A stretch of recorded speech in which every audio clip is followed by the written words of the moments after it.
Hello everybody, it's Lazel here with another video, and today I want to talk about the blacksmith because I got a lot of questions about my orange gear parts and how I did it, how I forged them, and so I thought I will tell you how I did it, what I can recommend and how I would do it now. So let's get into my history of gear parts. So when I was a young growing castle, I always went for full purple quality and I continuously upgraded my gear parts with 100% success rate on purple. So the reason behind that is I realized how hard it is to get orange materials, and so I thought, okay, I'm growing, I have to forge a lot of equipments because you grow pretty fast and there's always new gear, so I was fine with purple, and I did that until I had my 30 gear, and when I reached my 30 gear I started to gamble. How I gambled was by always putting just one orange gear part, orange material in, and the rest was all purple, so I had a chance of 12.7% to get the orange gear part, and I guess I would say that I'm pretty lucky with my fortune because I got 6 orange gear parts, so a full set with, I think it was around about 25 tries of gambling. So, and this is how I did it, and now I would like to get into what I can definitely recommend to you guys, how to be very efficient, because over the time I did a few mistakes. I realized that now and I learned from them, and yeah, I would say I will explain it to you now. So when you are a growing castle, you have complete insight over all different gear parts that you can forge. And I would say from level 30 upwards, these are your final gear parts. They are all individual, they all have different ups and downs, and it definitely makes sense to look into them and to think about, okay, what should my gear from C30 and upwards be?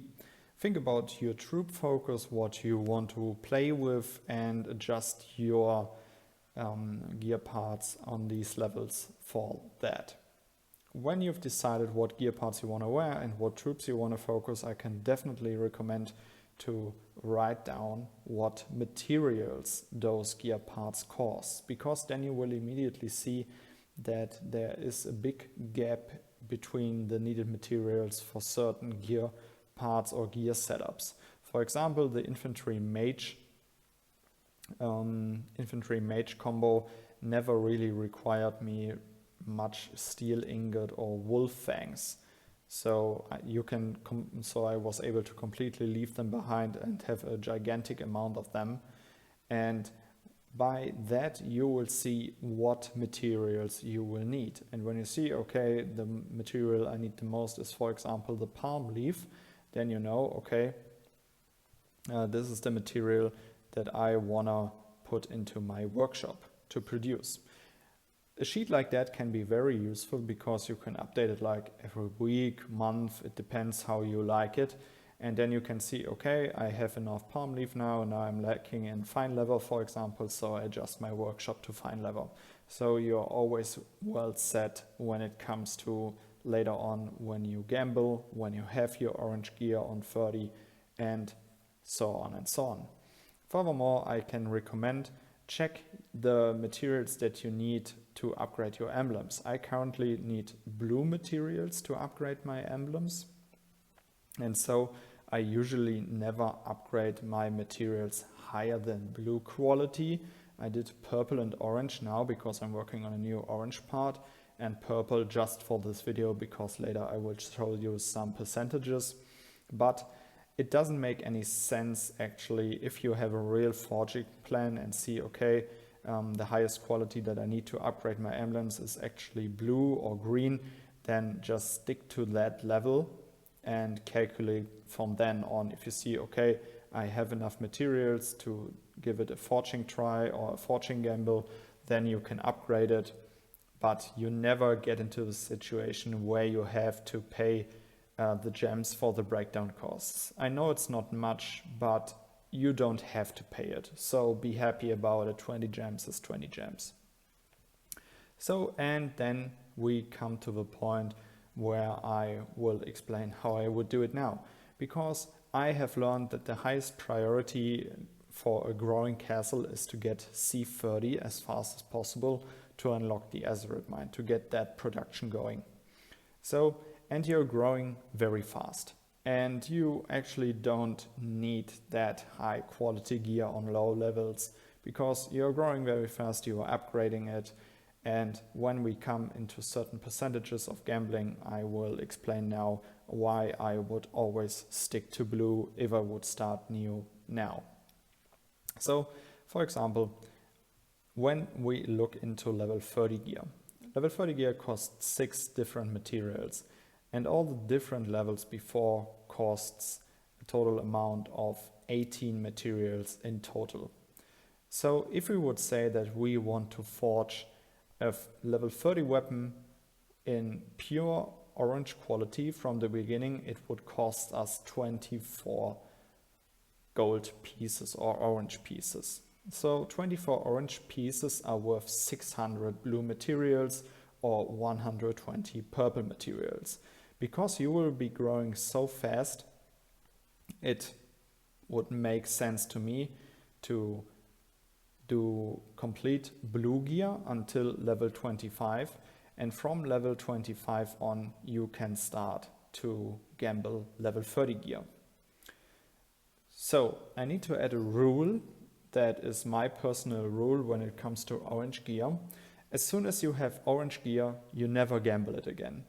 What you have in orange is the highest quality there is possible, and you never want to gamble it again because it can only get worse. If you have a correct material plan and you have a high focus on killing monsters, you will always be in good shape when it comes to your materials or to your material stock. And so my rule is to never gamble orange gear parts. Let's look into the forging percentages. So as I said, what I would do now is forge up to level 25 in blue quality. Why in blue quality? When you reach level 25 gear parts, you can also then start looking for enhancements. And these enhancements are also very helpful. So I would stick to the blue quality, and it is not that expensive. So then when we, for example, let me get the noble badge, it will show everything. Okay, so let's say we want to try with our blue level 25 gear part to gamble a noble badge to our orange quality.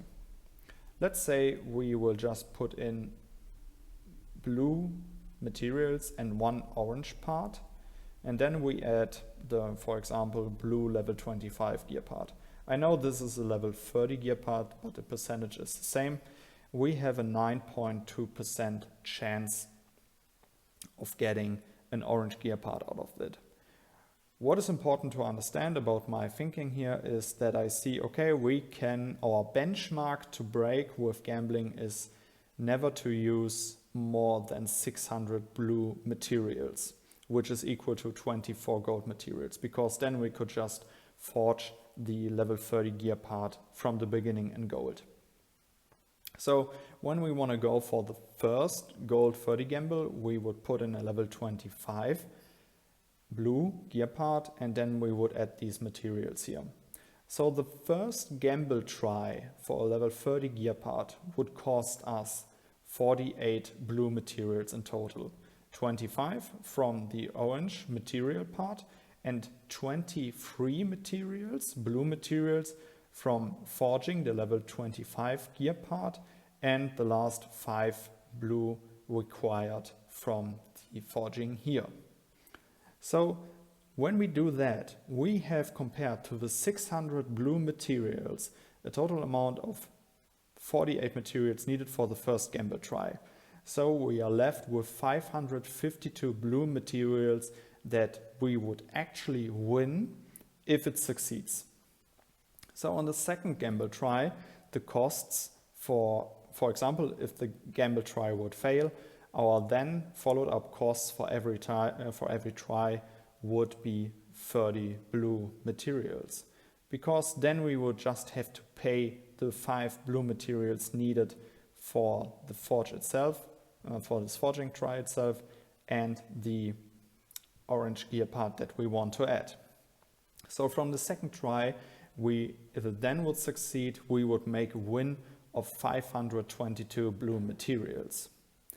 These can be divided by 30 blue materials needed for every try.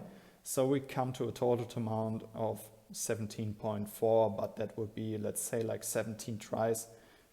And if we try, or if we multiply our first try, our second try, and the additional 17 tries to gamble an orange gear part with a percentage of 9.2%, we would come up to a chance of 15.98% to fail 19 times in a row. And what I can tell from my experience is that I never needed more than 10 tries to get my orange gamble to succeed. So, but there's the possibility of another outcome. It is the outcome of having a purple gear part. When we look into the purple gear part, it doesn't change the chances of having a 9.2% success rate when we add blue materials to the chances or to the forge. So, but there's also the possibility that you want to say, okay, I want to start with purple materials and purple gear part from level 1 on, and then start gambling when I hit or when I get to level 25 gear. So let's quickly do the math about that. We have a benchmark of 120 purple materials to beat. Our first gold gamble try from a level 25 gear part to a level 30 gear part in purple or orange quality would cost us 23 purple materials from the beginning, and then we would come with an additional 5 needed for the 1 orange material that we want to add. So on the first try we would be left with 92 purple materials left in our budget when we don't want to forge complete orange quality from the beginning. From the second try on, it would cost us 10 purple materials for every try, because then we don't have to pay the amount to get there anymore, and we just need the 5 materials for the purple quality or for the purple factor, and 5 additional ones that we fuse up to the orange quality material. So, and after the second try we would have 82 purple materials left in our budget, and we can divide that by 10 purple materials needed for every try, so we come up to 8.2 tries. In addition to our first and second try, that would mean we have 10 tries with complete purple materials and gear parts to get our orange gear part out of it. So, and the chances of that, if you multiply 12.7% 10 times with itself, we would come up to a chance of 25.71% to fail 10 times in a row. That is important to know. We are always talking about the amount or the percentage of failing that amount. What I like about all of this is that as soon as you win one of the gambles in the amount of either when you go with blue gambles, 19 tries, or in purple quality 10 tries, you will make a win when of materials imaginary when you finish it in that amount of tries. And that one amount of materials you can add up to the amount of tries in your next gambling. What I can say from my experience, in total it took me like round about 25 tries to get a full orange fighting gear set. And it was definitely worth it, because if I would have gone with always a 100% chance of succeeding from level 1 to level 30 and then from level 30 to level 35, it would have cost me a lot more materials. And this is why I like gambling level 30 gear. And then when you make the big step from level 30 to level 35 gear, you should take or what I did and what I can recommend is to go with a 100% chance of succeeding. I know it costs a lot of materials, but as I already said, one of my golden rules is to never gamble orange gear parts. And so that is the final thing that you want to hit. You want the perfect gear setup that you need or that you want, that you have planned for in your material sheet. And if you make a sheet early enough, adjust your workshop to the material that you need the most, always keep killing monsters, and in my opinion, gamble just as I explained, you will make a win, or at least there's a very high chance that you win orange gambles and that you win imaginary more materials that you would have to invest if you would go with 100% orange chance from the whole beginning. So this is how I did it back then, what I can recommend to you when it comes to forging, and how I would do it now. And I really hope that this video helped you out, and then I would say see you in the next one. Goodbye, guys.